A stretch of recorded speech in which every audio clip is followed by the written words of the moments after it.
Olá, UPA! Mais um domingo em que estamos reunidos e, uma vez mais, a gente vai falar sobre o sofrimento. Não especificamente hoje sobre o nosso sofrimento, mas sobre o sofrimento que nós observamos no mundo, na criação na qual nós habitamos, que se relaciona com a nossa própria queda.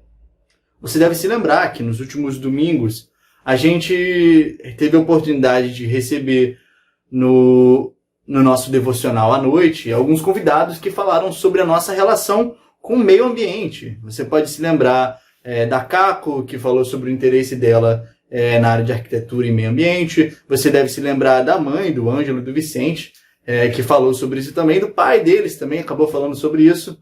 E pensando sobre o meio ambiente, nós temos muito a aprender sobre o que as Escrituras dizem.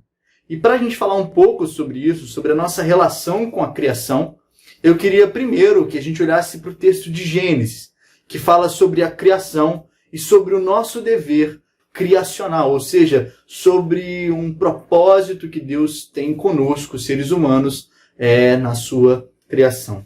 Então, no livro de Gênesis, no capítulo 1, quando a gente começa o versículo 1, a gente tem um relato da criação, que diz: "No princípio criou Deus os céus e a terra. E a terra era sem forma e vazia, e havia trevas sobre a face do abismo, e o Espírito de Deus se movia sobre a face das águas. E disse Deus: haja luz, e houve luz. E viu Deus que era boa a luz, e fez Deus separação entre a luz e as trevas." Você pode se lembrar que uma das dificuldades que nos foi apresentada num desses nossos encontros foi sobre a relação justamente da criação com o que nós temos hoje em ciência, sobre a forma como a vida se originou e sobre a forma como o nosso universo se desenvolve. Eu queria que a gente olhasse para o texto de Gênesis antes de falar sobre o nosso propósito criacional, para que a gente tivesse uma noção das possibilidades que nós temos de forma bíblica, de forma cristã, de olharmos para o texto de Gênesis e olharmos para a relação dele com a ciência moderna. A primeira coisa que eu queria dizer é que o livro de Gênesis não é um livro científico. Ele não é um livro que segue uma metodologia científica. Ele não é um livro que foi feito por cientistas. O objetivo dele não é esse. O livro de Gênesis ele vai ser dado a um povo, ao povo de Deus, ao povo de Israel, quando esse povo sai do Egito, quando esse povo está no deserto, quando esse povo está enfrentando dificuldades com relação à terra prometida, quando esse povo está enfrentando dificuldades porque eles lidaram a vida toda com os deuses do Egito, ao invés de lidarem com o Deus de Israel, que era agora o Deus deles. E as histórias dos povos daquela região ali, do Oriente Médio, da Mesopotâmia, eram histórias, mitos que falavam sobre uma criação que surgia a partir do caos. Isso, de forma geral, em várias das antigas culturas do mundo antigo, havia essa noção de que havia um caos e os deuses surgiam lutando para organizar esse caos. E as coisas que eram vistas, os céus, as estrelas, o sol, a lua, eram em si mesmos deuses. E deuses que se relacionavam com os seres humanos. Então a gente pode se lembrar, por exemplo, na mitologia grega, da história de Urano, que era o céu, que estava unido a Gaia, a terra.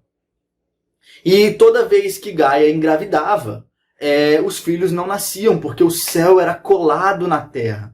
E esse céu e essa terra tinham surgido anteriormente de deuses do caos. E Cronos, então, separa o seu pai da sua mãe, cortando os testículos de Urano. E dessa separação nós temos, então, o espaço entre o céu e a terra. E depois dessa história de Cronos, que liberta Gaia de Urano, nós temos a história de Zeus, que confronta o seu pai Cronos, que devorava os próprios filhos. Então, as histórias da mitologia eram histórias de caos que se tornava organizado. E na organização desse caos haviam seres, o sol, a lua, que eram em si mesmos deuses. E o relato de Gênesis é um relato que busca mostrar ao povo de Deus que a criação não era isso. Então você vê no livro de Gênesis o texto falando sobre o sol sendo criado, sobre Deus colocando luminares no sol, no céu, o sol de dia, a lua à noite, as estrelas, Deus criando as coisas a partir do nada e não a partir do caos, Deus dando forma ao mundo que ele mesmo fez, onde as coisas que o povo enxergava, a água, os elementos, não eram deuses, mas eram criações de um Deus soberano e único. Então, esse era o objetivo de Gênesis. E, portanto, não era o objetivo de fazer uma narração científica dos fatos. Mas Deus, como disseram vários dos santos ao longo da história, Calvino, Agostinho, se acomodou à nossa capacidade de entender. Então, hoje em dia, eu indico um livro chamado A Origem,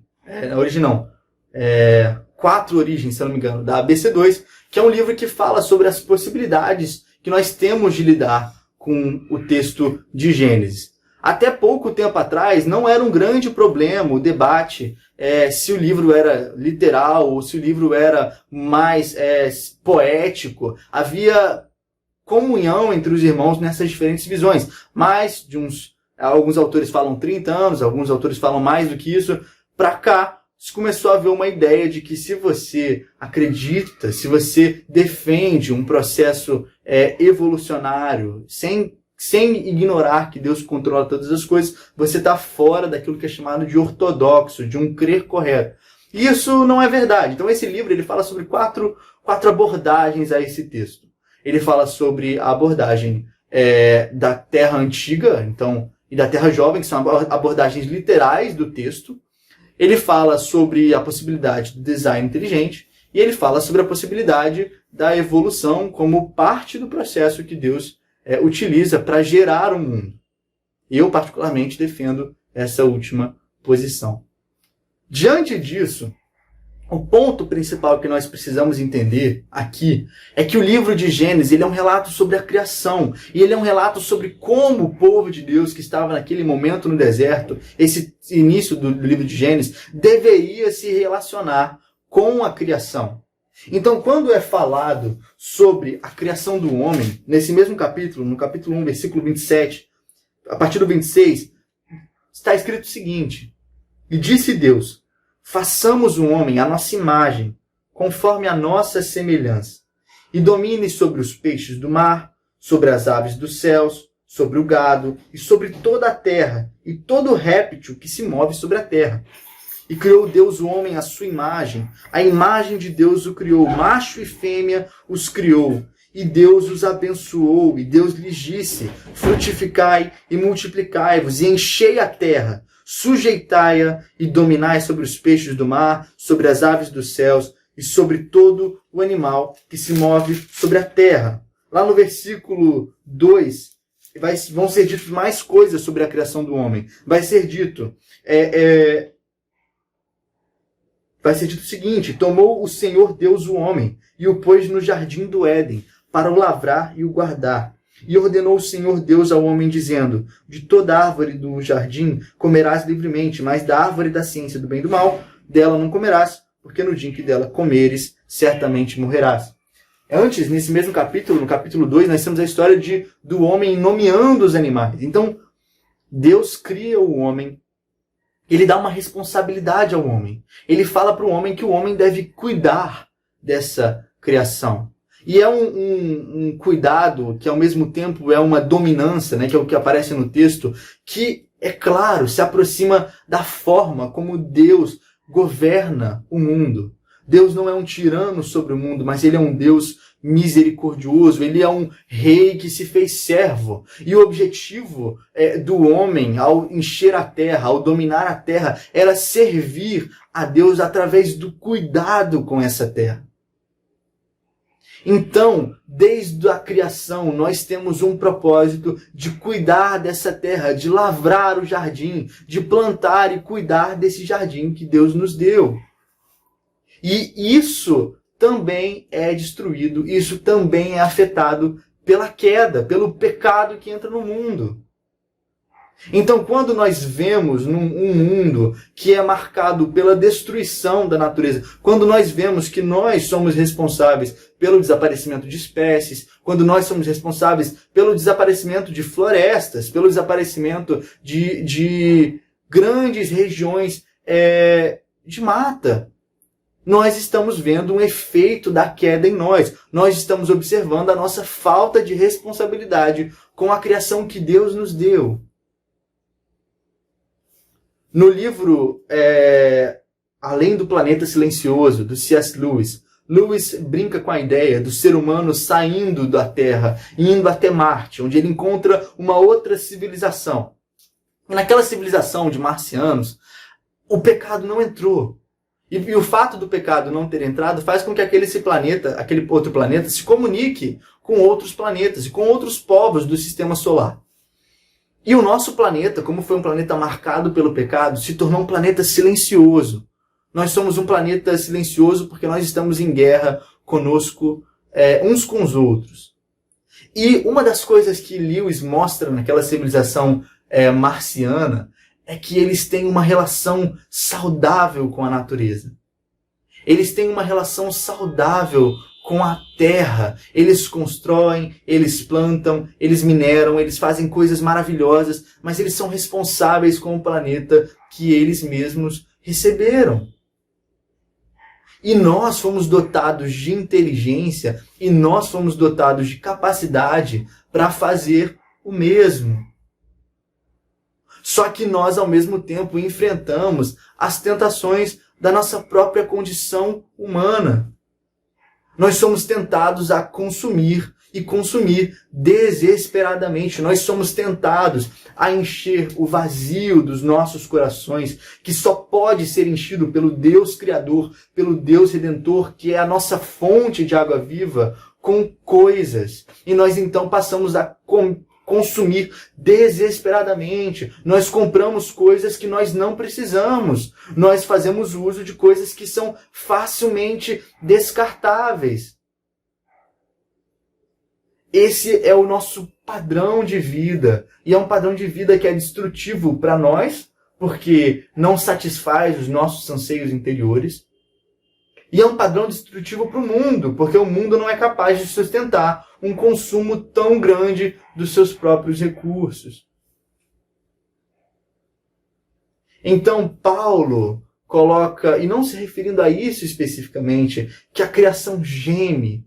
A criação, ela agoniza de dor por causa do pecado. O homem foi colocado no jardim para cuidar do jardim, para desenvolver o jardim, para utilizar a sua criatividade, a sua capacidade, a sua capacidade de pôr beleza no mundo, de representar a natureza em quadros, em músicas, em pinturas, de representar a relação humana, de fazer obras-primas, construções, arquitetura que manifesta a beleza do mundo, que se assemelha à natureza, mas que ao mesmo tempo é diferente dela, que aproveita estruturas que existem na natureza para fazer construções mais fortes, construções mais belas, e que ao mesmo tempo é diferente porque tem o nosso próprio toque de criatividade, de interesse, de percepção daquilo que Deus nos deu. Nós fomos chamados para isso, a gente tem esse desejo íntimo de construir, de fazer algo novo, de criar, de rabiscar aleatoriamente, de pintar um quadro, de fazer uma música, de cantar, e esse desejo em nós, ele foi corrompido pelo pecado. De forma que ao invés de fazermos beleza, ao invés de fazermos coisas com significado, ao invés de enchermos o mundo daquilo que é bom, daquilo que é agradável, ao invés de nos relacionarmos com os animais do mundo, com a natureza, de forma saudável, nós temos essa tendência de destruir, consumir e não pensar naquilo que nós de fato fazemos. E é muito interessante a forma como nós respondemos a isso. Porque a gente tem uma tendência nossa a achar um bode expiatório, alguém para colocar a culpa. Como diz o Homer Simpson, a culpa é minha e eu ponho ela em quem eu quiser. Então, ao mesmo tempo em que nós compreendemos que nós temos uma responsabilidade pessoal, nós entendemos que nós temos uma responsabilidade coletiva. E a nossa tendência é encontrar um bode expiatório em algum dos dois para nos livrar da nossa responsabilidade. Então eu acho curioso, se há 5 anos atrás, 8 anos atrás, tinham campanhas para que cada consumidor economizasse água, para que você diminuísse o tempo que você toma banho, para que você diminuísse, não lavasse seu carro com mangueira, mas com balde, com coisas desse tipo. E aí, de uns 2, 3 anos atrás, eu comecei a ver vários amigos meus que compartilhavam o seguinte: olha, a agroindústria é a indústria que mais destrói o meio ambiente. Isso pode até ser verdade. Então, eu não devo me preocupar com o meu consumo de água, porque isso é fingir que eu sou o culpado pela água que é gasta e não o agronegócio. Então eu me excluo, né? Esses meus amigos se excluem da culpa de ter que lidar com o meio ambiente para que outros lidem com o meio ambiente e eles possam manter o consumo deles das coisas como sempre foi. Isso é interessante, porque é muito fácil eu pensar que os meus 30 litros de água economizados não significam nada se sou só eu. Mas quando nós pensamos em uma cidade do Rio de Janeiro com 7 milhões de habitantes, se metade disso economizar 30 litros de água, já são dezenas de milhões de litros de água economizados. E Deus sim nos chama a marcarmos o mundo, como nós temos ouvido ao longo dessas semanas, buscando produzir empresas que sejam mais conscientes do consumo d'água e de recursos naturais. Nós somos chamados a buscar, talvez, leis que lidem melhor com o nosso meio ambiente, que diminuam a emissão de carbono, sei lá, algo do tipo. Mas, ao mesmo tempo, nós somos chamados também à nossa responsabilidade pessoal. O que eu posso fazer para consumir menos, o que eu posso fazer para não colocar o meu coração no consumo, o que eu posso fazer para ser mais responsável com o ambiente no qual a minha cidade está. Isso são chamados que nós cristãos temos o tempo todo, de nos envolvermos individualmente com as responsabilidades por este mundo e nos envolvermos coletivamente com essas mesmas responsabilidades. Então, dito essas coisas, eu queria que você pensasse e orasse sobre isso. Orasse a Deus: Deus, como eu posso ser um mordomo dessa criação? Como eu posso servir a Ti através de um cuidado com essa criação melhor? Pesquisa na internet como você pode reduzir o seu consumo. Ore a Deus para que te mostre se você tem colocado o seu coração nas coisas, se você tem consumido tentando satisfazer um desejo interno seu que não vai ser satisfeito por coisas novas, por novidades, por recursos tecnológicos novos. Peça a Deus essa sabedoria, porque isso é uma coisa maravilhosa. E se você aí na sua casa, nos seus estudos, tem o desejo de fazer algo a mais do que isso, de se envolver com isso, na sua profissão, se você sente uma vocação para contribuir para um uso do meio ambiente, uma convivência com o meio ambiente melhor, com a criação divina, então ore a Deus e peça que Ele te ajude nessa vocação. Eu louvo a Deus porque ao longo da história nós vimos cristãos que pelo seu interesse nas coisas de Deus se dispuseram a fazer algo pelos seus povos e pelas suas sociedades e por problemas do seu tempo. E que, a partir disso, puderam fazer muito, muito. Então ore por isso. E busque no seu coração colocar o seu consumo e a sua relação com o ambiente em Deus. Deus te abençoe, que você tenha um domingo abençoado. Até logo.